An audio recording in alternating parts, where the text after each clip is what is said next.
আসসালামু আলাইকুম, সবাই কেমন আছেন? আজ আমি আপনাদের জন্য নিয়ে আসলাম রুটি বেলা ছাড়াই রুটির রেসিপি। তো এটা অনেক সহজ।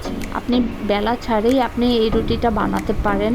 জাস্ট আমার পদ্ধতিটা আপনি ট্রাই করেন, তাহলেই দেখবেন একদমই সহজ। এটা আপনি ঝটপট বানিয়ে ফেলতে পারবেন। আমি মাঝে মধ্যে এটা ট্রাই করে থাকি। যখন আমার সময় কম থাকে তখন আমি এটা বেশিরভাগ ট্রাই করি। আর এটা খেতে অনেক মজা লাগে। এটা চা দিয়েও খেতে মজা, এটা ডাল দিয়ে খেতে পারেন, সবজি দিয়ে খেতে পারেন, যার যার যেটা পছন্দ সেটা দিয়ে ট্রাই করতে পারেন। এটা দেখতে চাপটির মতো হলেও কিন্তু এটা চাপটি না, এটা একটা রুটি। রুটির থেকে একটু অন্যরকম, কিন্তু এটা টেস্টটা রুটির থেকেও ভালো। আপনার বাসায় ট্রাই করে দেখবেন একদম খেতে অনেক মজা।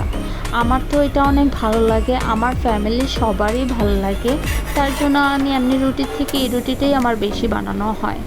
একদম ঝামেলাবিহীন রেসিপি এটা। আপনারা মাঝে মধ্যে বাসায় ট্রাই করবেন, এটা ঝটপট বানিয়ে ফেলতে পারবেন যখন খুশি তখন। ওকে, সবাই ভালো থাকবেন, আমার জন্য দোয়া করবেন, আমার ফ্যামিলির জন্য দোয়া করবেন। আপনারাও ভালো থাকবেন। ওকে, আল্লাহ হাফেজ। আর প্লিজ একটা করে লাইক কমেন্ট করে দিয়ে যান, আর সাবস্ক্রাইব করে দেবেন আমার চ্যানেলটা। আর আপনারা আমার পাশে থাকবেন, আমিও ইনশাল্লাহ আপনাদের পাশে থাকবো। ওকে, আল্লাহ হাফেজ, বাই বাই।